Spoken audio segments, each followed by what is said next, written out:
Hello everyone, I hope you all are doing fine and are taking care of yourselves. My name is Kanika Tandon and I am here with the video of class 6th English first. In our last video we completed till chapter number 1, and in today's video we'll be completing two chapters, that is chapter number 2 and chapter number 3, subject and predicate and phrases and clauses. We'll be doing two chapters in one video this time because as your unit tests are approaching and we need to cover the syllabus up. So let us start the chapter. Start with our video and our chapter number 2, that is subject and predicate. So as in our last video we have already studied the four types of sentences: assertive, interrogative, imperative and exclamatory. In today's video we'll be studying that every sentence has two essential parts, that is subject and predicate. So in very simple words, in a sentence, whatever we are talking about a particular topic, that is the subject, and whatever we are talking about that topic is called predicate. And in very simple language we can say that in a sentence whatever the naming part is, that is the subject, and whatever the doing part is, that is the predicate. So if we'll take an example, Neeraj reads a book. So what is the subject in this sentence? It is Neeraj. Why? Because we are talking about Neeraj. So Neeraj is the naming part. Whatever the naming part of the sentence is, whatever the topic of the sentence is, about whom we are talking about whom we are talking in a sentence, that is the subject, and whatever we are talking about that particular topic, that is the predicate. So Neeraj reads a book, the subject is Neeraj and reads a book is the predicate. Similarly, the sun rises in the east. So the sun is the subject and rises in the east is the predicate. It's that's all which is in the chapter. Let us read it. Hence every sentence has two parts: subject, the part which refers to a person or a thing we are speaking about, which is the naming part, and predicate is the part which tells something about the subject, which is the doing part. Whatever we are talking about the subject, that is called predicate. In imperative sentence the subject is left out, as go to school actually means you go to school, which is very clear. What is the useful tip that they are talking about? The subject may come at the beginning, middle or at the end of the sentence. It can be noun, pronoun or words doing the work of a noun. So it is not necessary that we have to write the first two words of the sentence. It is not sure that the naming part will always be at the starting. It can be in the middle, it can be at the end also. So let us do the exercise and you will understand better. Exercise number 1 is choose the correct option. The part which refers to a person or a thing we speak about is called a subject, which is very clear. And in dash sentences the subject you is left out in imperative sentence.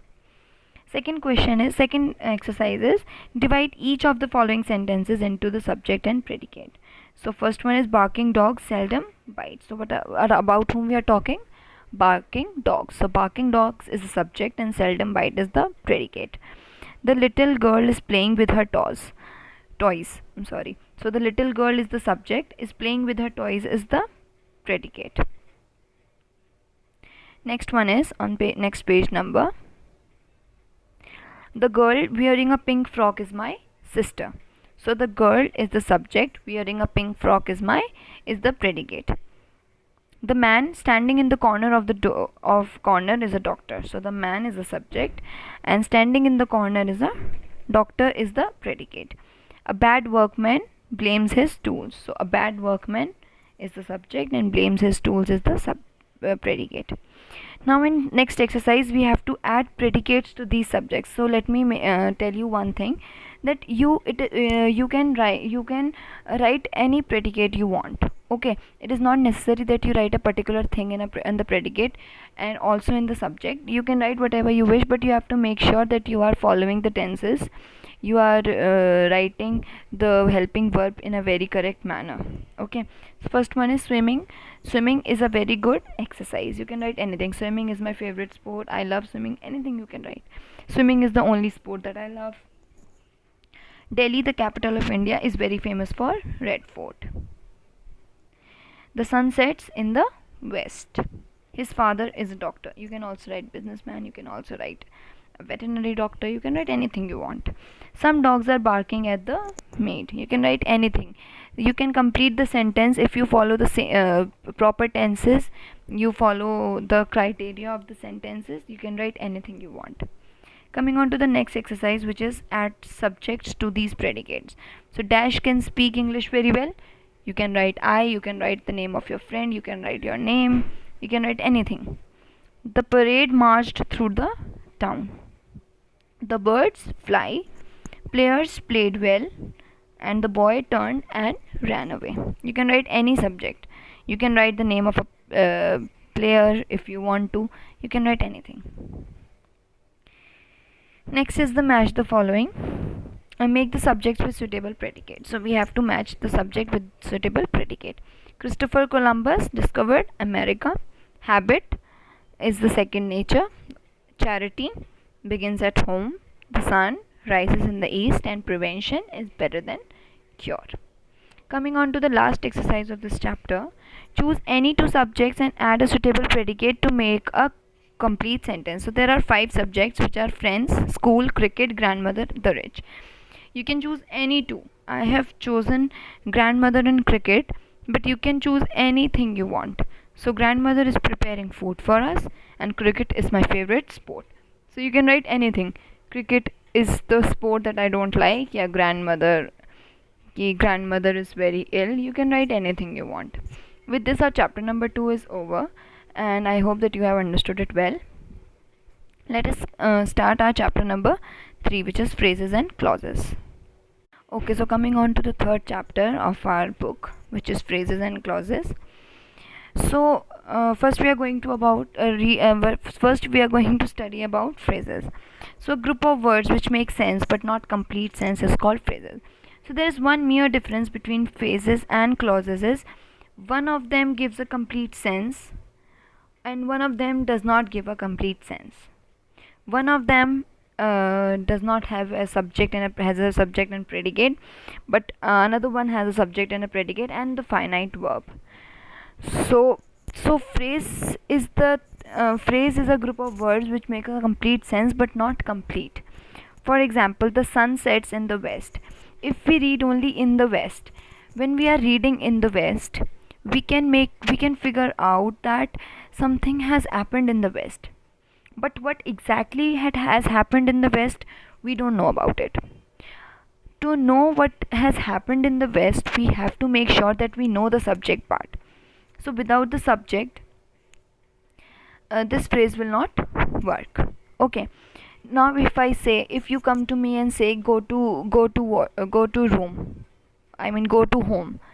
Okay. Now I can figure it out after 5 minutes that you want to go home, but it is a group of words, but it does not give a complete sense. Neither it has but it has been put in a very correct order. Order is correct, but it does not give any kind of sense to us. So these are phrases in which they don't have a subject or a predicate and also a verb, but they do not give us any complete sense, but is a group of words. So those are phrases. And similarly, when we come on to the clause, it is a group of words which forms a part of sentence and contains a subject and a predicate of its own, is called a clause. For example, this is the girl who won the race. So if we talk about who won the race, we have a subject which is who, and won the race is the predicate. So we have a subject, a predicate and a verb which is won. So in the above example, who won the race is a clause. It contains a subject and a predicate. So friends who keep their words can be trusted. Who keep their words? So who is the subject and keep their words is the predicate. He has a bracelet which is made of silver. So which is made of silver? Which is the subject? Is made of silver is the predicate. So when we coming on to the exercise, you will understand it better. Pick out the phrase and clause from the following sentences. This is the boy who topped the class. So what is the phrase here? Who topped the class? It has a subject which is who. Topped in his class is the predicate. So it is a clause. At sunset, they returned home. So they returned home. They is the subject and returned home is the predicate. So it is a clause. The tops of the mountains were discovered were covered with snow. So were covered with snow. It has no subject. So it is a phrase. The group of girls was sitting on the bench. Was sitting on the bench. It is the phrase because it also does not have any kind of subject. We cannot play while it is raining. It is also a phrase because the phrase is while it is raining. It has no subject. I went to bed at 9 o'clock. So phrase is at 9 o'clock. And can we understand anything about after listening at 9 o'clock? It does not give any sense, neither it has a subject, so it is a phrase. Coming on to the next page. Make a sentence by using the following phrase and clauses. So these are phrase and clauses. We have to write any kind of sentence that we want, but we have to make sure that we write proper tenses and follow the rule of helping verb that we use. So in the evening, so you can write they play in the evening. While I am having lunch, so switch off the TV while I am having lunch. Who helps themselves? God helps those who help themselves. Over the bridge, take this path over the bridge. And who speaks English fluently? So she is the girl who speaks English fluently. Coming on to the last exercise of this chapter, a phrase can be turned into a meaningful sentence. Make 5 phrases by taking ideas from the given picture and use them in the sentence of your own. Some phrases are given. So these are the phrases that are given in the east and in the afternoon. So we have to make sure we have to write the sentences using these phrases. So one sentence is the sun rises in the east, and next is in the afternoon. We have lunch in the afternoon. You can use between the clouds. You can use this phrase also, between the clouds. So the sun is hiding between the clouds. The sun in the sky you can use, so the sun is in the sky. And fifth one is actually your homework, but I can give you a hint. You can write that the sun rises, the sun sets in the west. It is related to sun only. And a sun is a big ball of fire. You can write any sentence you want. Okay, so with this this chapter and the video is coming to an end. And I know ki this has been a little tough comparing to the previous videos, but since your unit tests are approaching and you need to study better and well, and we have to complete our syllabus before it starts, so I hope that it is clear to you all. And do this work in your notebook and in your book. Learn and prepare well for your unit test. See you in my next video. Thank you. Have a good day.